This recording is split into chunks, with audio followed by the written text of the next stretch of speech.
2 years ago marked the centenary of many women gaining the vote in Britain, and this podcast will explore the lives of those who fought for the rights we now enjoy today. In the centre of Founders Square, seen at Royal Holloway, University of London, we see a large modern library named the Emily Wilding Davison building. This building is just a small demonstration of the remnants of her legacy. We're going to be following the lives of some female students who studied here and their impact on the suffrage society. In particular, we will follow the life of Emily Wilding Davison and her journey from Egham to Longhorsley near Morpeth, as we uncover the archives that tell us about the life she led while studying here and her home life in the northeast of England, a topic that is not widely covered in her suffrage story. We will discuss the impact of Emily's death and how she became the martyr that fueled the Votes for Women campaign. I'm Rachel Lawrence, and welcome to Women in the Works. As a history student studying here at Royal Holloway, I've always been interested in the lives of the women who studied here before me. I find it fascinating how over 100 years ago, some of the most influential suffragettes lived in the very building I commonly study in. Royal Holloway was opened in 1886 by Queen Victoria, and the building was planned and spearheaded by businessman and entrepreneur Thomas Holloway. The university was opened as one of the first all-female colleges, providing women with a higher level of education. It was this prospect that encouraged a young Emily Wilding Davison to enrol in 1892. Emily was daughter to Charles and Margaret Davison, and she was born in London in 1872. Here she lived and studied until the death of her father in 1893, when she moved to her family home in Longhorsley near Morpeth. Although Emily was not born in Longhorsley, this is where she felt at home, and therefore she is buried in the family grave in Morpeth. As someone who also finds their home in the northeast of England, as a Royal Holloway student, I feel like I'm retracing her steps somewhat. It was not until after she received her degree from Oxford, she joined the Women's Social and Political Union in 1906, a more militant political union spearheaded by Emily Pankhurst. 3 years later, Emily retired from teaching and governing to focus on the pursuit of claiming the vote for women. This pursuit put Emily on the map of women history as she engaged in violent protests to win the vote. As Royal Holloway was one of the first female colleges, alongside Bedford College and Girton College in Cambridge, it is not surprising that many of their students wanted the same rights as their male counterparts. I had the privilege of interviewing Dr. Laura MacCulloch, the curator at Royal Holloway, as we discussed Emily's time at Royal Holloway and the impact other women who studied at Bedford College had on the suffragist movement. A movement, due to its less violent approach, has received less recognition over the years. Great. We are joined here by Dr. Laura MacCulloch, the curator of the art collections here at Royal Holloway. Thank you so much for joining me for this. How are you doing? How is Corona treating you? Oh, yeah, well, a bit strange. It's a really strange year. We've gone digital. Yeah. Our doors are shut and all the pictures had to be moved because of the testing centre that was set up in the picture gallery.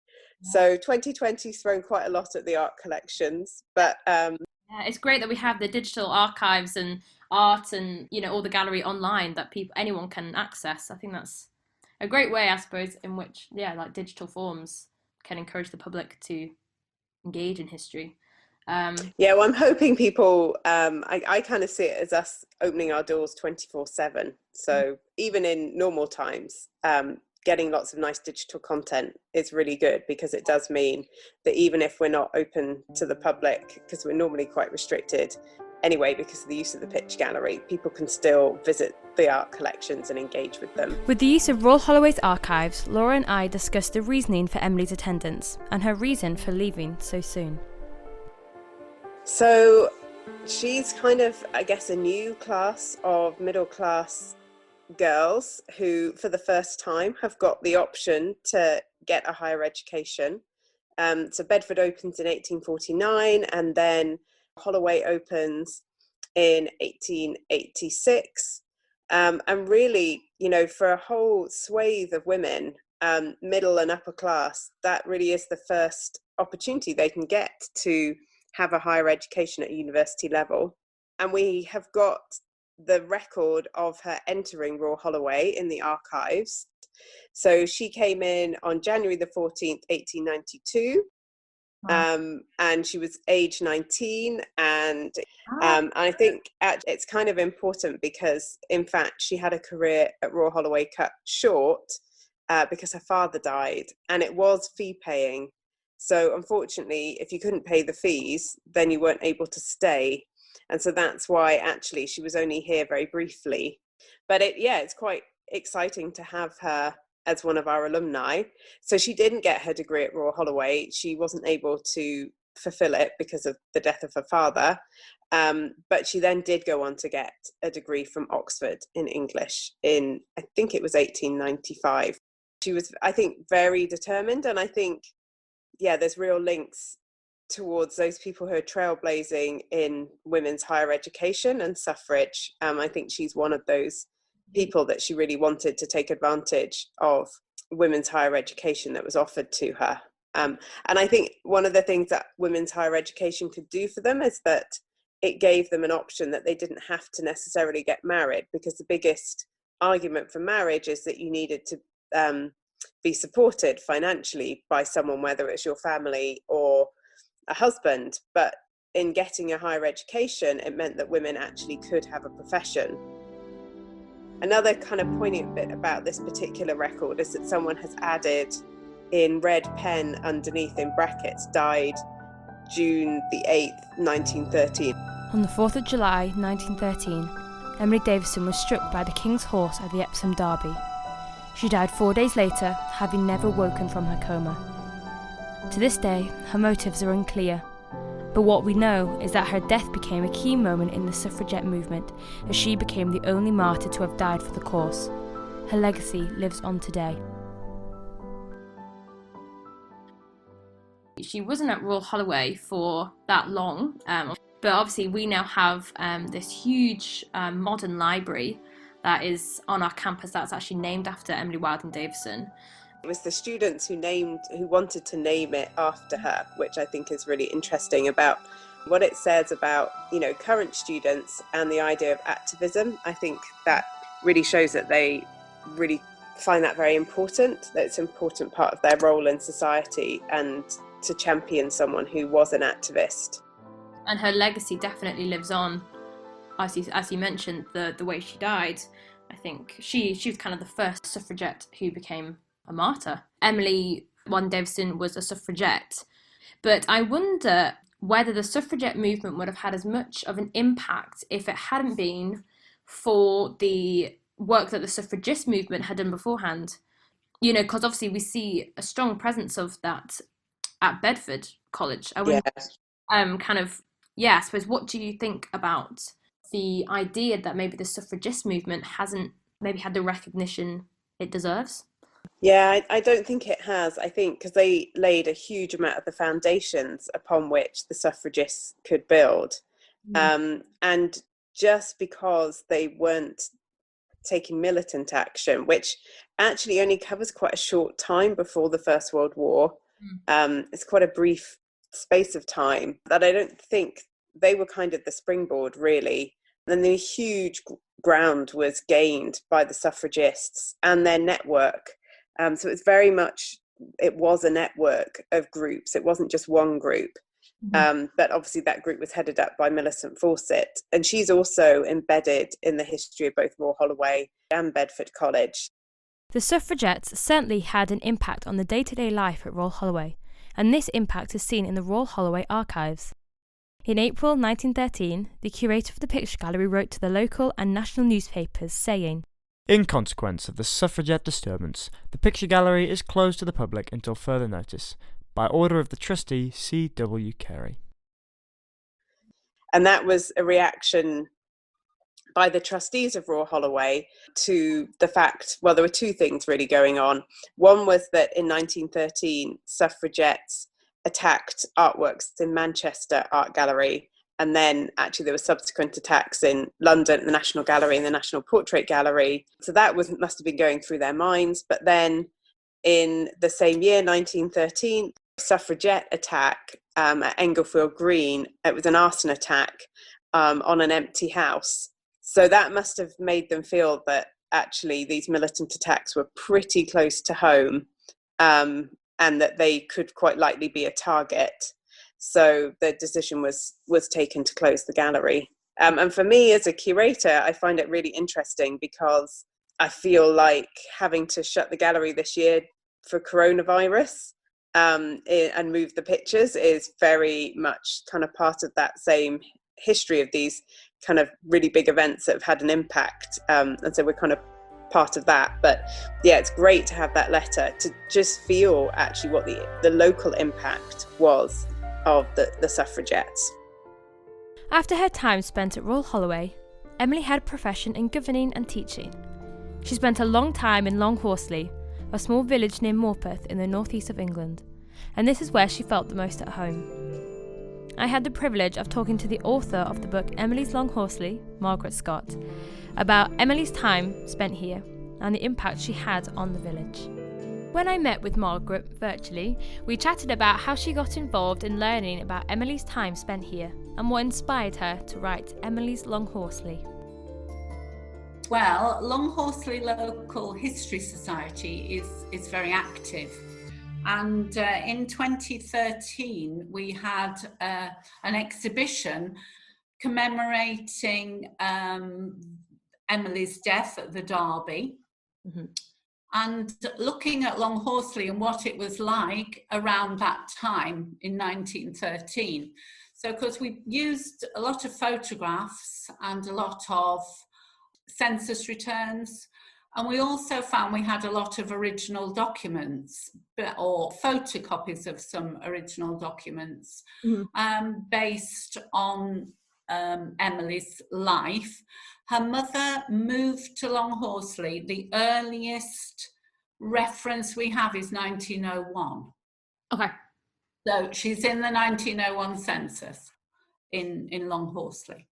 Mm-hmm. So that was something we found out from the land tax documents. So it's quite interesting what information documents can throw up. Yeah. So that was good. So she came to Longhorsley, as you say, for rest and recuperation. And that again is what we found out through letters. Now, after this exhibition, which was a huge success, we were left with a lot of original documents, a lot of information. What do we do with them? So I volunteered in the end after a few years. She called Longhorsley home. Mm-hmm. It was her home. Her mother's family, and her father's family came from Northumberland. Right. So she had visited a lot as a young person. The legacy that Emily has on Longhorsley is actually a lot deeper. For example, the Longhorsley WI have annually put flowers on her grave and kept it tidy. This is one way in which the community have respected Emily. The village has always remembered her, so it was just to document how involved villagers are still in Emily's life. Yeah, wow. And still like 100 or so, more than 100 years on, how much of a, impact or a legacy that she's had at Longhorsley and in Morpeth, obviously her grave lies. But a lot of information did come to light, but of course we had to do more original research. So we went to the archive in the LSE in London and found we were just concerned with Longhorsley still. So it was letters posted to her from Longhorsley, and there are two really good ones that came in that archive. The two primary sources that Margaret is referring to are two letters written to Emily from her mother, Margaret Davison. One is a letter written to Emily whilst she spent time serving at Holloway Prison in 1912, and the other is a letter from her mother to Emily in Epsom Hospital on the 5th of June 1913. Little did her mother know that her daughter would never read her grieving words. I think it's so interesting because Emily is quite a divisive character in the sense that in a modern day context, I wonder what the reaction would have been. And it's interesting because how the media would have portrayed these suffragettes as to be quite militant. Well, they were militant, but terrorist almost kind of individuals. And I wonder in Longhorsley, kind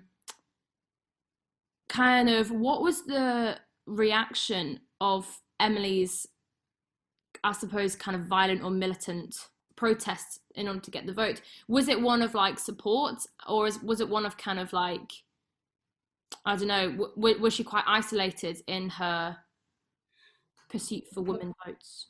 Well, it was interesting. The local newspaper is the Morpeth Herald.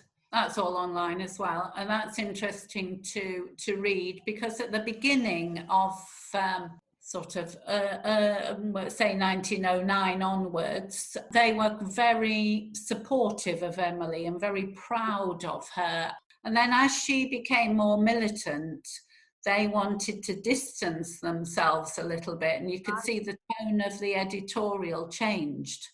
So no matter what they thought, sometimes popular feeling swayed how they would react or how they reacted to things. A positive example of this is an archive found and displayed in Emily's Longhorsley, a book written by Margaret Scott. And it is an article from the Morpeth Herald on the 25th of September 1909. And it says, "A meeting arranged for the purpose of giving a welcome to Miss Emily Davison of Longhorsley was held in the Morpeth marketplace on Saturday. Miss Davison, it will be recalled, was some time ago imprisoned with other suffragettes in Holloway, and the present demonstration was to welcome her on the return home from a more recent incarceration in Strangeways Jail, Manchester, for having participated in the bomb throwing at Birrell's meeting in that city." And I think in the village, we've got a great recording of one of her neighbours being interviewed in the 60s, I think, 60s or 70s. And she remembers Emily coming to stay with her mother and talks about her being a clever woman and how she thought she was so clever, she was wasting her life on the suffrage movement. She thought it was a waste of her talents, and she should have stuck to being a governess and a teacher and done more. She thought she could do more. So there was a lot of, it wasn't all wholehearted support, although her mother was wholeheartedly supported her. And definitely in the writings you can see that how her mother thought it was a fine and wonderful thing when they didn't think that was a fine and wonderful thing. So that's quite interesting. That is interesting, and that's quite amazing actually, to be so strong in your support in such a divided and opposing public opinion. Things round the village are that she stood on a soapbox on the village green and practiced her speeches. How interesting. I think Emily's time at Longhorsley is a bit of history that isn't well known, or there isn't a lot of education, I suppose, around it, due to how London-centric a lot of kind of history, I suppose, as a whole is. And Emily's involvement with the suffragette movement, a lot of it is London-centric. I think it's so amazing that we have a book, there are actually loads of archives that tell us about Emily's time in Longhorsley. She did a lot of local campaigning as well. She went to Newcastle, she went to Morpeth, she stood in Morpeth marketplace and addressed crowds, you know? So obviously the dreaded day, 4th of June 1913, at the Epsom Derby, obviously Emily Wilding Davison later died on the 8th.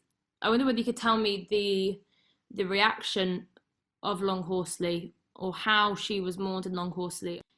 Her grave is in Morpeth, which again I think is great that her body was returned to the north. A lot of people went. It was the biggest funeral that had ever been seen in Morpeth.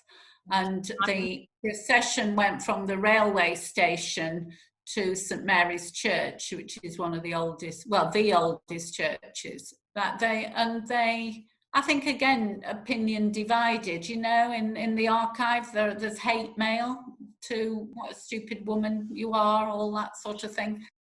And there's also a lot of sympathy, but opinion was very divided. Somebody told me something about the Derby Day, that it was being filmed, and that was a new thing. And they reckon that she probably knew that. She was very good at publicity, and she probably knew where to stand to be seen. But with no idea whether she did it deliberately or whether she didn't. That's the thing. It's difficult to know her intent, really. Obviously, I've seen the footage, and that in itself is quite harrowing. That you can see her death. You think, wow. And she was at a bit of a low point. Yeah. In 1913, she'd been force-fed in Aberdeen prison in, I think it was the December beforehand. She'd come back to Longhorsley and after that, and she'd stayed quite a while. She was certainly here all of January, but she was here quite a while and not feeling very well, but trying to help her mother a bit and pretending she was okay, but she wanted work. She'd no work and hence no money. That's a big thing. She was, very worried about that. So, but there's a plaque on the wall to say she was in Longhorsley, and a few days, that was the last visit she made. So it was in sort of late May. Wow. And no one would have known that would have been her last day either. Brought this local connection that wasn't well known. Yeah. And just how strong it is. It's a strong local connection, not just she came here once for a holiday. It's a lot more than that. The story about the black bullets, have you read that anywhere? No. When she eventually was awarded the degree and she got the letter, she was at Longhorsley. So she went into her mother's shop, got a jar of black bullets, sweets, and went on the village green where the children of the school children played there in their playtimes. Wow. And she shared the black bullets with all the children to celebrate her degree. Wow. So that's quite touching as well, isn't it? It showed how much she liked children. Yeah, absolutely. And you can see that her campaigning for votes for women, potentially, like, the reason for that was so that kids like the ones in Longhorsley and in the nation could have a right that she didn't have. It's such a weird thing to even kind of think about, that there was a time where that was deemed normal. And you think without the suffragists and the suffragettes, we may not have the political rights that we do today. Yeah, I often think, would I be a suffragist or a suffragette? I know, it does actually make you think that, doesn't it? Because you've certainly got to put your head above the parapet. I mean, she put hers above the parapet an awful lot. And it's so cool that films such as Suffragette, that was released I think 2013, shows the sacrifices that a lot of these women actually had to, like family sacrifices that they had to take to campaign for the vote. I think that's puts it in a very different light. It wasn't an easy campaign. It wasn't an easy pursuit. The suffragette movement was a powerful one, without which women would not have the political privileges we now have today. Thanks to the sacrificial efforts of the suffragist and suffragette campaigns, the Representation of the Public Act was passed in 1918, giving women over 30 the right to vote for the first time. However, it was not until 1928 that the right to vote was granted to all women, as women aged 21 and above were allowed to vote. Thank you for tuning in for this one-off special episode of Women in the Works, and thank you to Dr. Laura MacCulloch, Margaret Scott and Jonathan Lawrence for their contribution. The theme song is Cascades by Purple Planet Music, and they are the composers of all the other music heard in this podcast.